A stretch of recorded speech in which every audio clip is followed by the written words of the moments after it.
Right. But there's no other show that's been around for that long and that is still going, as they say. Yeah. You know.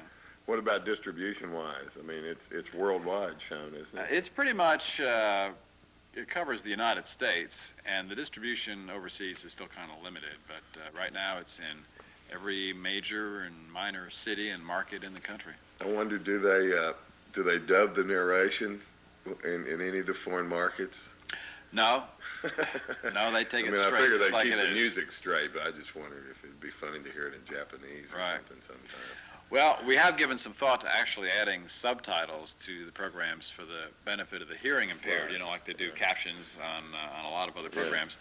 But that would be kind of tough on some of these shows, you know. Yeah. I can't even understand the words on some. Well, they you know? probably don't know them themselves. They just kind of, a few of them, it sounds like the right consonant or syllable or vowel that goes in there.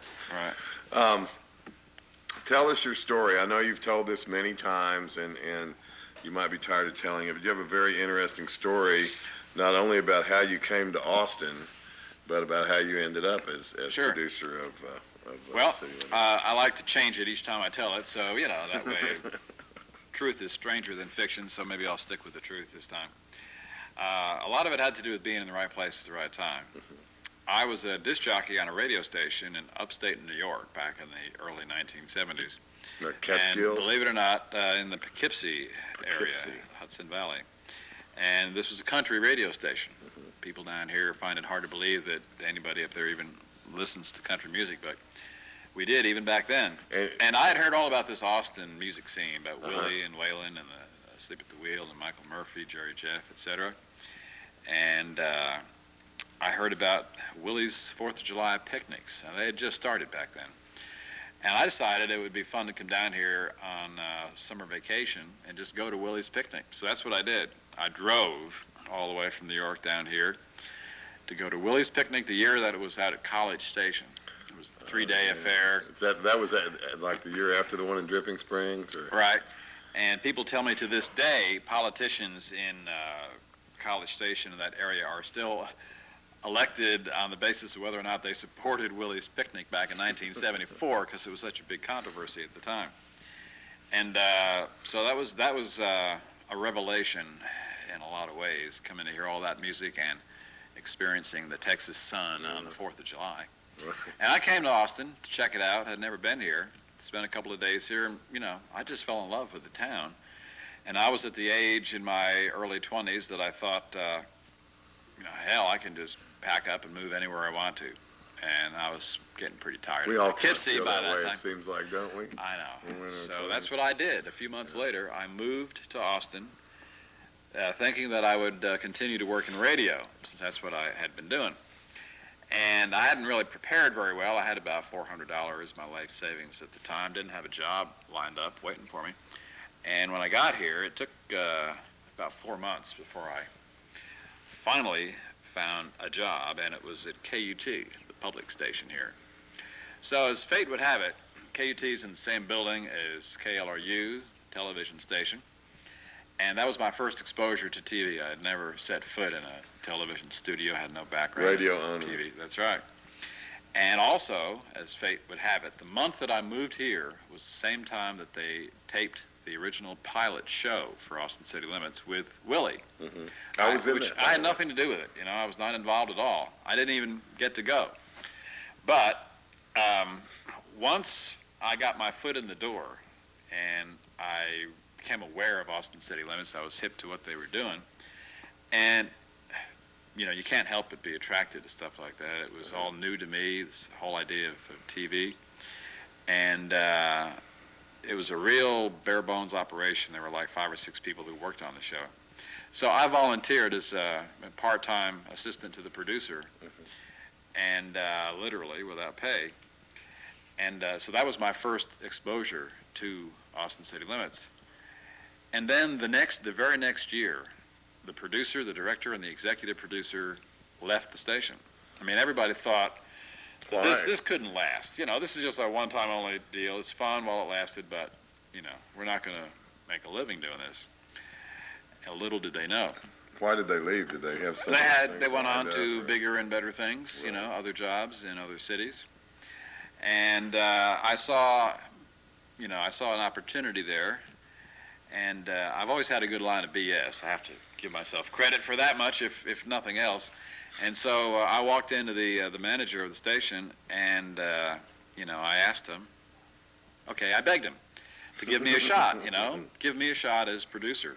Right. Who else were they going to get? They'd have to go out and hire somebody to come in, pay him a lot of money. Somebody who wasn't familiar with the show. So they agreed. They actually made me the producer after and all you gave you was a cafeteria card and a room at the dorm, right? Barely. And I've stayed with it ever since. Yeah. I know a good thing when I see it. Right. And it amazes people that could happen, and I don't know if it could happen today. I never went to college to get a degree in television like some people do. In fact, my college degree is in history. And I had no experience in television, but, I had a love for the music. Mm-hmm. I know how to get along with people and respect artists and so forth. Mm-hmm. And, I'd like to think that I learned along the way. Yeah, obviously. Well, you do a good job, and you have an excellent crew. I mean, a lot of these people have been with you either from close to the beginning or for at least quite a few. I know. And that's very unusual in this business, yeah. or just about any business these days. But I know my association with you is through Joe Cook, who helps you with artist relations. Our number one security man. And just getting in at that level and meeting everyone else has been really great. They're a good batch of folks. It's kind of like I compare it to putting together a winning championship sports team. Right. No matter what sport it is. You feel that kind of team spirit amongst them. And the same kind of instincts. It's Right. almost like on certain things we don't even have to communicate with each other. Right. There's this sort of symbiotic relationship. The director and the camera operators and the lighting and audio people.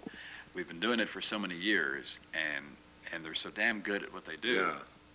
They're all good, and most of them have the same kind of occupational related jobs on the off season, right? I mean, Mm-hmm. y'all tape usually from August through December. Yeah, that's our taping season Mm-hmm. for the most part, and then the rest of the year we do other things. We've done projects for the Nashville Network. We've produced 3 of Willie's Farm Aid concerts for TV over the years, and we go off and do different things. Mm-hmm. That was the Texas Connection, wasn't that? That was the Nashville Network that y'all were the crew for. Now, we did that for 4 years. And did that kind of crash and burn after they moved to Fiesta, or are they still doing that? Or? No, they don't do it anymore. The Nashville Network did a survey. They're big on these audience surveys. Yeah, market consultants. I'm so glad I work for public television and not commercial TV, because, commercial TV lives or dies according to ratings. And numbers and research and all that sort of thing. And I'm really skeptical about that BS. I don't believe half of it. But anyway, they did some audience research that said that people across the country are not interested in Texas music. In that Texas style of music. It just doesn't have that, nationwide appeal. And okay, well, let's see. I guess that means people don't like Willie Nelson, Clint Black, George Strait, Lyle Lovett.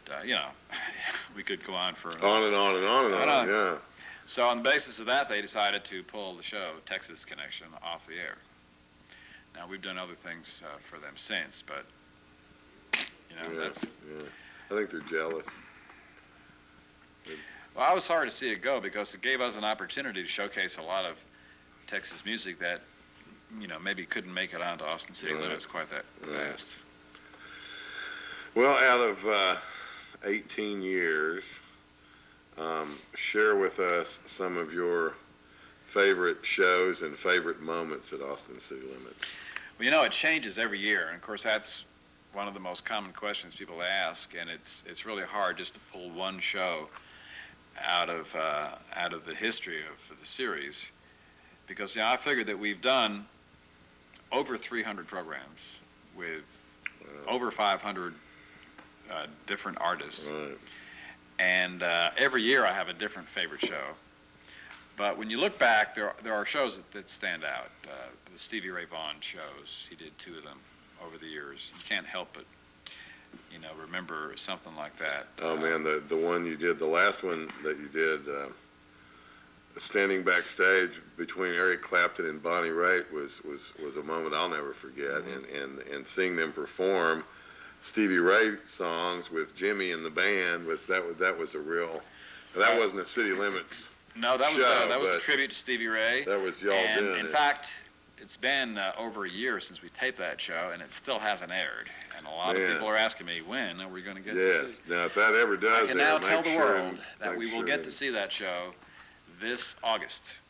All right. I don't know the exact date, but it will air be here public, in or Austin on KLRU, and it will air on public TV nationwide.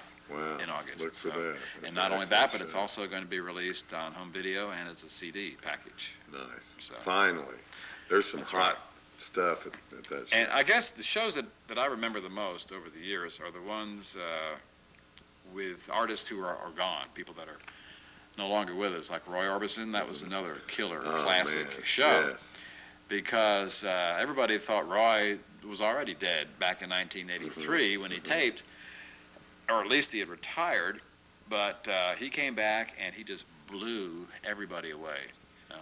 He's when really he strong. hit those high notes, and I there was saw that it mystique about him and all, too. During that time when he was kind of playing around more often there in the 80s, I saw him at one of the incarnations of that club that's down like at, is it San Jacinto and 6th on the northwest corner, kind of two-story building, and now I think it's like an all-night teenage disco or something. You know what I'm talking about? It's been lots. Well, at one time they had, pardon me, tables and chairs like a nightclub, and then they had the stage, up 6-8 feet, and we got front row seats at a table, and when he sang Crying Over You, he wept. And I thought about that. Here's a guy, how long has he been singing this song? And you could see tears coming down his cheeks from behind his sunglasses when he's singing that falsetto cry. Well, I mean, and to hear that voice coming out of that body. Yes, yeah. Or anybody. It was amazing. It was hard to believe. Right. Let's see, what else? The first time that I got to work with Ray Charles, that was only the second year that I was producer, and so that was a big thrill for me. And he's a trip to begin with. I remember that afternoon during the rehearsal in the studio, he was going through some songs, and then he took a break to talk to somebody, and while he was talking, the band got up and left, to just stretch, go to the bathroom or whatever. So then Ray turns around and he says, all right, boys, let's get back to work here. All right, 1 and 2. And it was like, nobody there. They were gone. They were out of the room. So that's right. And that was also the night that we used to have problems with bats getting into the studio. Austin is famous for bats. Right. And they used to get in through the air conditioning ducts on the roof. And, of course, to them, that studio seemed like close enough to a cave, perfect place to hang out. So we had bats that were kind of doing these, nosedives throughout the studio. And one of them actually got into his dressing room, into Ray's dressing room before the show. So I'm downstairs on the 5th floor, and all of a sudden Ray's road manager comes running out of the dressing room, white as a ghost, which that's pretty amazing in itself. But he says, Mr. Charles is not going to go on and do the show until somebody gets that bat out of the dressing room. Mr. Charles. I don't think Ray had any inkling, So we sent somebody in there with a paper bag or whatever, caught the poor bat, relieved him of his misery, and went on with the show. So, there are always stories. There are always stories like that. Not to mention when I walked into the dressing room, there was Ray standing in his red underwear, but he wasn't the least bit embarrassed about it. Oh, man, that's a good one. One of my favorites was the tribute to Buddy Holly, which also wasn't an Austin City Limits deal. But it was a special for PBS. Scene. I mean, you had Marshall. Yeah, there was a lot of emotion. There's been some really emotional moments in that studio, also including the Texas Playboys' last performance, the last time in 50 years, and Willie and George Strait and a bunch of people came out for that. But the tribute to Buddy Holly, we had Buddy's family, we had his widow, Maria Elena, we had the original Crickets all there in the studio. And just an incredible array of talent. John Fogerty was there, Joe Ely, Buddy Knox. Marshall Crenshaw. Yeah. That's a great. That was another Chris emotional highlight. Christopherson, too, was the Right, he host, hosted the show. That was a good one. So what's ahead? Have you got anything coming up for next year? Well, we're still rocking right along here, you know, despite all the bad publicity. Well, not bad publicity, but the You know, what is the status politics. of that? What's the deal with Newt Gingrich? Is he really going to have some power? And it sounds like he wants to pull the plug on all this stuff. Well, you know, all of that has really settled down over the last few months. It's kind of like Newt has got other problems, you know, to worry about. To me, it's like Hightower says about him. He says, you know, the higher a monkey climbs, the more you can see his ugly side. That sounds like something Jim would say. But last summer, at one point, Gingrich was saying that, you know, he would not even let a bill be introduced on the floor of Congress to provide funding for public television or radio. That, as far as he was concerned, it was just dead. You know, it wasn't going to happen. And then they did these surveys, and even the Republicans found out that something like 80% of Republican voters thought public television was a wonderful thing and that, sure, the government should support it, you know. So if like 80% of the Republicans support public TV, where's all this coming from, you know? Right. What's the issue? What's the big issue? And just to kind of put things in perspective, the amount of money that the federal government gives to public television in a whole year's time is less than what they spent rebuilding Ben White Boulevard here in South Austin. Right. You know, it's not that much anyway, right? It's not, but if you consider the benefit that comes from it. So I guess the Congress has bigger fish to fry right now, and the bill to fund public television was passed, and so we're still in business and hope to be for a long time. Oh, that's good. And this will be our 22nd year, starting up in August. You got any names you want to drop? Well, I could mention. Don't tell anybody, though. Okay. Well, don't tell anybody where you heard this either. None of this is confirmed. Understand? I'm still negotiating, so to speak, talking with talent and management. But I think we have a pretty good shot at some of these. Dwight Yoakam hasn't done the show in about 7 years.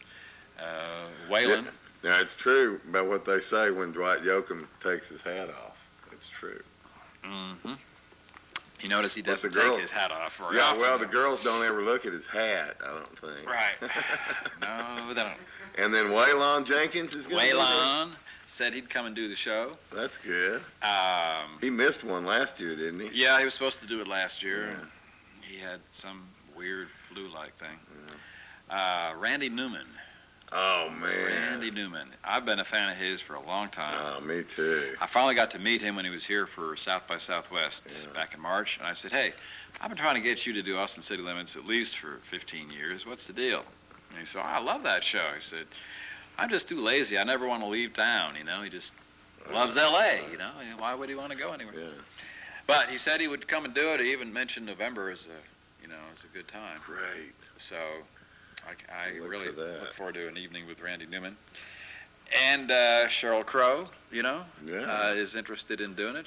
It's surprising how many of these artists who you think, you know, they're way up there and they don't even pay attention to things like Austin City Limits, but they're fans, you know. They've been watching the show for years and years. Who would you like to see on the show? Let's see. Who would I like? Austin bands. Oh, well, I haven't even begun to talk about them. What about the Uranian Savages? Is that new group? Alternative? I think we were on a fundraiser one time. I think that was our 15 minutes of fame there, you know. You know, it is interesting. It seems like there's so much happening with Austin bands and Austin artists this year. I mean, everybody's got something new out. Yeah, it's true. And there's a lot of interesting new Austin music happening, whether it's the Derailers or Wayne Hancock and the Spankers. I hear everybody talking about Asylum Street Spankers. I'll tell you who I'd like to see. He's been on there before, and but he just floored me, and I became an instant fan. Went out and bought all his stuff, and he got and then had some problems, and he's just coming back as Steve Earle. Steve Earle, yeah. Catch him on the comeback tour would be. He's got a relatively new record out now, and he's still writing great songs. Yeah. You know, and he definitely has cleaned up his act. Yeah. 'Cause he was an intense performer. He's a survivor. He's a pretty intense guy to begin with. Right. Yeah. Right. I remember at his show, he showed up with a brand new black T-shirt, took it out of the package, and took scissors and cut the sleeves off and made it all. Yeah. Steve Earle-ized it. And you know, some of the shows that we've done that seem to be the most popular are these songwriters sets, you know, where we get a group of songwriters together. Sitting around a circle on stools. We get more calls and mail about those shows than just about anything else. So it might be interesting to put a songwriter show together with Steve Earle in a group. Boy, that would be, wouldn't it? Steve Earle and Jimmy Dale. Yeah, Jimmy Dale's got a new record coming out soon, which is kind of a different sound for him. Yeah. Well, you do other things too now. Just recently, I got through with my Spamorama. I did it down on 6th Street here for the first time, and probably the last. We don't want to go into that, though. No, we won't talk about that. We don't want to mention any names, but no. Anyway, you were doing a festival near the same time, because I'd asked you to judge Spamorama. It was on the same damn day, which is why I missed Spamorama once again. Right, but, right. Yeah, this. And tell me about that. And you said it was this was the first or the second year? The first year. We did not record it for television, unfortunately. We couldn't get up the money to do that. But it was a celebration of Gulf Coast music. Now, the whole idea, and it's an interesting concept when you think about it. Everybody knows about the New Orleans Jazz Festival and so forth.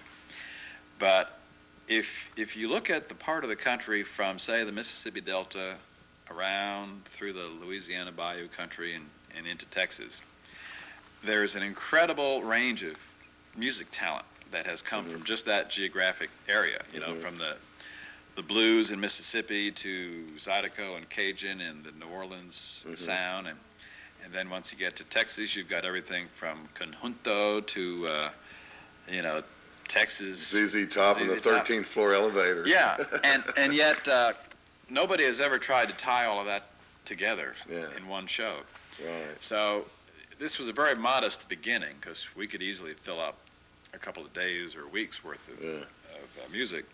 But we only had one night and only 4 hours at that. So we had Gatemouth Brown, and we had Marsha Ball, and we had Flaco Jimenez, we had Robert Earl Keane, being from Houston. We had some old-time R&B singers, Clarence Holloman and Carol Fran from the Houston area. We had a black gospel choir from Houston, and I mean, they were all out there together. Right. And we had Flaco Jimenez playing Zydeco on his accordion, you know, which he's not used to doing. And we had a great turnout. We had 5,000 people, even though we didn't spend a dime on advertising. We had no advertising. How'd you spread the word? Radio. We just got people to, you know, plug it as much as they could. And there was a story in the Houston Chronicle. Where was it? It was at the Woodlands Pavilion, which is a big outdoor amphitheater just on the north side of town. Right. And it holds about 10,000 people, and just the fact that we got 5,000 people to come out there in April, the first outdoor show of the year. Man. I thought it was a good sign. Yeah. And I think it's a strong enough idea that we could build upon it in the future, maybe do a weekend. Why don't we add a Spamorama with it, and we'll do it there together. I'd love to bring it here to Austin, even though Austin is not on the Gulf Coast. I know people here would dig that combination of different styles of music. And we'll get another Lollapalooza. I know it wouldn't be as good as Aquafest, but you know, it's the next best thing. As long as you sold turkey legs, it'd be real close. That's the other thing I'd like to do is to. We didn't have any food, any special food set up there. Gulf Coast food, I mean, there's all kinds of possibilities there. Especially starting with 5,000 their first year. That's incredible. So that's the sort of thing we do on the side. A few years ago, we did a Texas music festival at the Kennedy Center in Washington. I remember that. Do you? I remember that. And we brought a bunch of Texas music from here, all over Texas. Jeff and Butch and right. Oh, you name it. We had you know, the Gazenslaws and Joe Ely and Nancy Griffith and Willie and right. So are there any repercussions from that people are willing to do that again sometime? No, I haven't heard any. They haven't been calling. The idea at the time, it was going to be the first of a series of state music festivals at the Kennedy Center. And they thought they'd start off with Texas because, well, there's all kinds of music. Yeah. But somehow, I guess they couldn't decide on what the next state would be. It's the Idaho Music Festival, Ohio. Well, Louisiana would have had some. Louisiana some and Mississippi'd have some. Probably be hard pressed. Well, and then all through the Appalachians of the bluegrass stuff. Yeah. You'd probably have some. They could have done it. Maybe they ran out of money, or they realized that there's no way they could top this Texas Music Festival, so they might as well quit while they're ahead. Should have saved that. Well, what else is? Do you have any other projects coming up? I know you've helped Willie do the Farm Aid last year, was it? Yeah, and there is going to be another Farm Aid this year. They haven't set the date, but it'll be either in September or October. They don't know where yet either, but he's definitely going to keep pushing on that front. Another interesting development that's worth talking about, because this is something new. We've wanted to do this for years. We have made a deal with Sony Music to start releasing compilations from the Austin City Limits Library. Wow. You know, the way it is now, we tape a show and it airs for about 4 years. And after 4 years, the rights run out and the tape goes on the shelf and nobody sees it again, with a few special exceptions, like with the Stevie Ray footage. But so finally, Sony realized that we had this gold mine that we were sitting on down here, and could be edited. Could be edited. And the way they want to do it, at least to start with, is we're going to release a series of compilations. So like the first one, which will be out in August, is going to be the best of Austin City Limits country music. Wow. With 15 different artists, from Willie to Vince Gill and Lyle Lovett, for that matter, is going to be on it. And in the future, we'll do the best of Austin City Limits blues, bluegrass, folk, the best songwriters, whatever. That's and it's great. going to be released in both home video and CD. And like I say, the first one will be out in August, and we hope to just keep these coming, one after the other. Well, they're telling me that the clock on the Yo, wall says clock it's on about the wall. time to go. Terry, thanks a lot for coming out You bet, tonight dude. and being our guest here at the Austin Enjoyed Coffee it, House. as always. And now, amiga si chiquita, in the words of the immortal Harley Berg, amiga si chiquitas, grosse und kleine Freundin, big and little friends. Keep 'em running, flying, swimming, jumping. Support your local Austin City Limits producer, because he's your buddies. Adios, buckaroos. Ciao. See you on the 5th floor. Yeah, right. Thanks, man. Really appreciate it. You bet. See? That was easy. Did it make it? That's perfect. Sure Run it did. back, make sure Should we be got check it, the man. tape.